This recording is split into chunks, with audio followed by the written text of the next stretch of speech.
I'm back.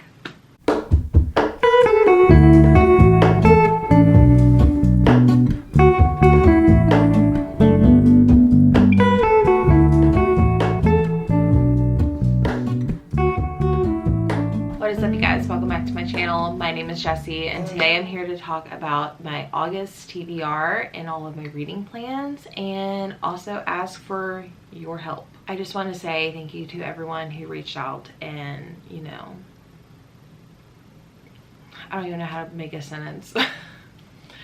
I just want to say thank you for everyone who checked in with me. If you did not see, I posted on my Instagram and on my community post, but unfortunately Ovi has passed away. This was Monday. I'm filming this on Saturday, and it was a big, it's still a big struggle with me and my husband. We are still grieving this loss. It is one of the hardest things I've ever had to go through. I just really appreciate all of the prayers, thoughts, positive vibes, check-ins, everything. I really do appreciate that. So I just wanted to first start off by saying that, get the sadness out of the way. I did not plan on coming on here and like starting to tear up. But let's talk about everything I want to do in the month of August, including my reading. I have 7 books in my TBR. However, I know I'm going to read, well, hopefully read a lot more. So I'm actually going to the beach in August, which I'm so looking forward to, and I feel like I am long overdue for a vacation. I know I've taken like a few trips this year, but I'm just excited to go on a vacation with like no agenda. My beach vacations are very like almost sacred to me because I just really thrive on just waking up when I want to, packing a cooler, grabbing my book, and just staying on the beach for like the next 8 to 10 hours. So I'm very excited to just have that time to just be. Before we jump into the books, I want to ask that if you have any good summer recommendations, whether it's summer romances or summer thrillers, or if there is something outside of those two genres, I really wish that you guys would leave that in the comments to let me know what type of book I should be picking.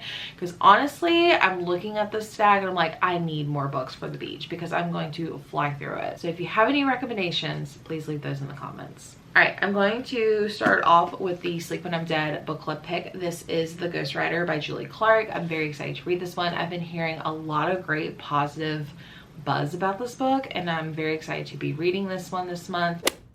Hey friends, this is Editing Jessie. I actually filmed this before some changes were made to the book club discussion for the month of August. So unfortunately, I did have to have a co-host change. So my co-host is going to be Jules from Jules Books and Things, and the date of the live show discussion is actually going to be on Tuesday the 26th at 8 p.m. Eastern here on my channel. So again, all of that information is in the Discord down below, so make sure you guys go check that out. And you can also join the fun by hitting the Discord link down below if you're not already there. That's where we chat about the book throughout the month and a few things. So if you are excited to read this book, I really encourage that you pick it up, join us for the discussion, because it's going to be so much fun. So I have read, I believe, both of the books mentioned in here, The Last Flight and The Lies I Tell. I know I've read The Last Flight, but I'm really struggling to remember if I read The Lies I Tell. I want to say I have. So this says June 1975, the Taylor family shatters in a single night when 2 teenage siblings are found dead in their own home. The only surviving sibling, Vincent, never shakes the whispers and accusations that he is the one who killed them. Decades later, the legend only grows as his career as a horror writer skyrockets. Ghostwriter Olivia Dunman has spent her entire professional life hiding the fact that she is the only child of Vincent Taylor. Now on the brink of financial ruin, she's offered a job to ghostwrite her father's last book. What she doesn't know, though, is that this project is another one of his lies, because it's not another horror novel he wants her to write. After 50 years of silence, Vincent Taylor is finally ready to talk about what really happened that night in 1975. So I'm excited to read this one. I can't wait. So make sure you pick up a copy. I got mine from Book of the Month. I have a link down below if you're not a Book of the Month member and you're wanting to join. I believe you can get your first book for $9.99 by clicking my link. So yeah, kind of switching gears a little bit. I picked up Atmosphere by Taylor Jenkins Reid. I have read Taylor Jenkins Reid and it's always been such a great reading experience, and I've been hearing a lot of buzz about this one. I know this is, you know, kind of popular. It's also a Good Morning America book club pick. Sorry, my camera died. But I have read other books by this author before and I have really enjoyed them, and then there's been a few that were just okay for me. So I'm excited to read this one. This is set in the 80s. It is about a woman who is on a mission with the International Space Station with NASA. So I will say space is not like my thing personally, but I am excited to read this one just because I've heard some pretty good things. Okay, so I have a book that I borrowed from the library, which I'm actually really excited to read. It has Never Been Shipped by Alicia Thompson. And this one just sounds super cute, perfect for summer, but I am nervous to read this one because I did read, I believe, her debut, which is Love in the Time of Serial Killers, and I thought this one was just okay. Like, gave it 3 stars. So, but I think I might still give this one a chance just because, you know, it sounds really cute. This says Micah's relationship to music is complicated. When she was a teenager, her band took off after being featured on a popular TV show, and the group barely released their sophomore album before they broke up. Now, over a decade later, the band is reuniting for one more performance on a themed cruise, and Micah is determined to learn from her past mistakes, not losing herself in the music and not losing her heart along the way. John misses playing in a band, but mostly he misses Micah, who's been his best friend until the music stopped. Back then, he didn't take the lead either in his guitar parts or while he sat back and watched Micah date another bandmate. John's never been one to rock the boat, but he's faced with another chance now that the cruise has brought music and Micah back into his life. On board, Micah can't help but see John with brand new eyes, while John's feeling only intensifies as the disorient band tension grows to a breaking point. Only 5 days at sea, they can hear the clock ticking on anything that might develop between them. So they'll have to decide if their relationship is destined to be more than just a one-time hit. So I'm excited. It sounds really cute. I love cruise ship books. So, oh, there's a playlist in here too. Interesting. Okay, cool. The next book I want to talk about, I've been hearing a lot about it on TikTok, and my husband actually just bought this for me. It's called So Happy Together by Olivia Worley. I've never heard of this author before. I think this is super cute. It's giving like X's and O's vibes, but I've been told that this is pretty interesting. It kind of gives me like Joe Goldberg from You, but like from a female's point of view. So I'm excited. Let's see what this one's truly about. Jane and Colin are soulmates. He just doesn't know it yet. For 24-year-old Jane, finding love in New York City is even harder than making it as a playwright. So when Jane meets Colin, she can't believe her luck. They're perfect for each other. Even when Colin breaks off their relationship after 6 dates, Jane knows this is just a stumbling block. She'll get him back. She knows she will. That is until Colin starts dating Zoe. Perfect, luminous Zoe. Even worse, she's actually kind of nice, but Zoe doesn't have what it takes to love Colin. All Jane has to do is prove it, and they'll be so happy together. But when Jane sneaks into Colin's apartment, she makes a shocking discovery, one that will ensnare all of them in a dark web of lies, secrets, and murder. So I love a good unhinged woman. So this one just sounds really, really good.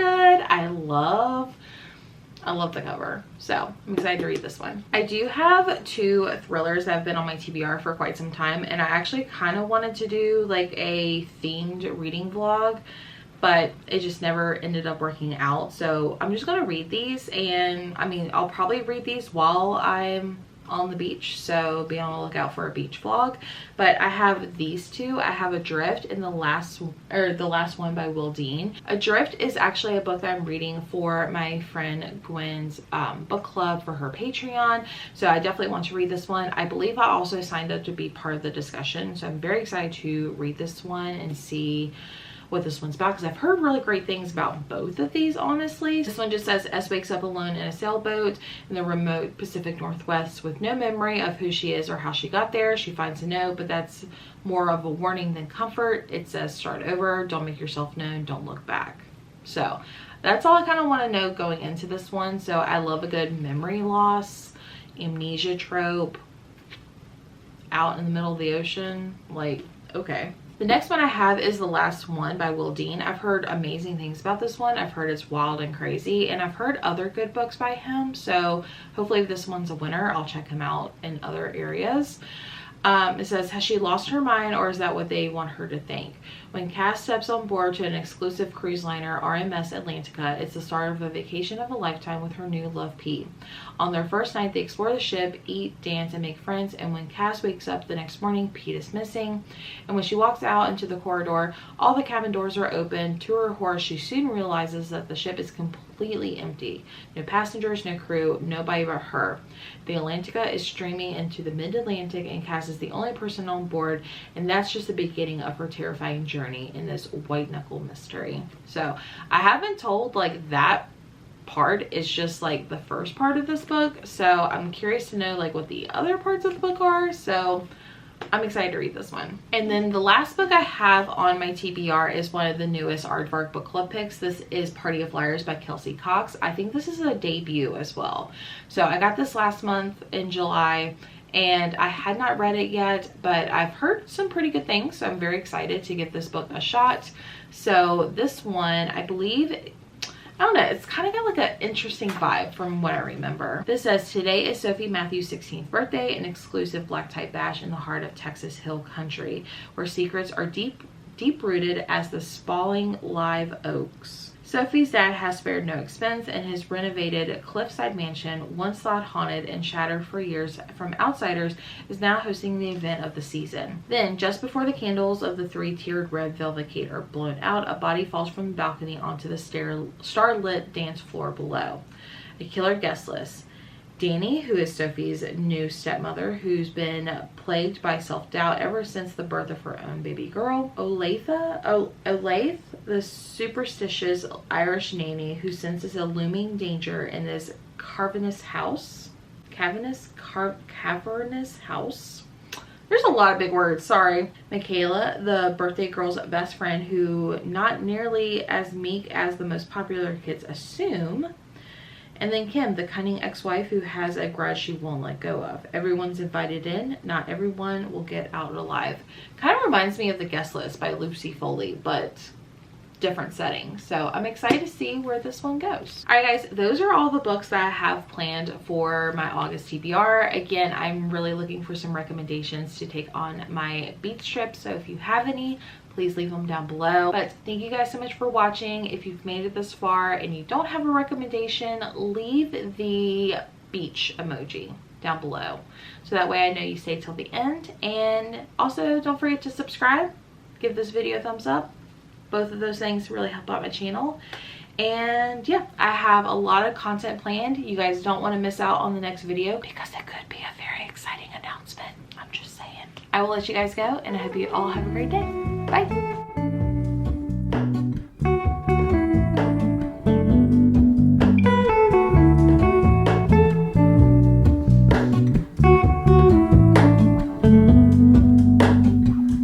Hello, Ramona.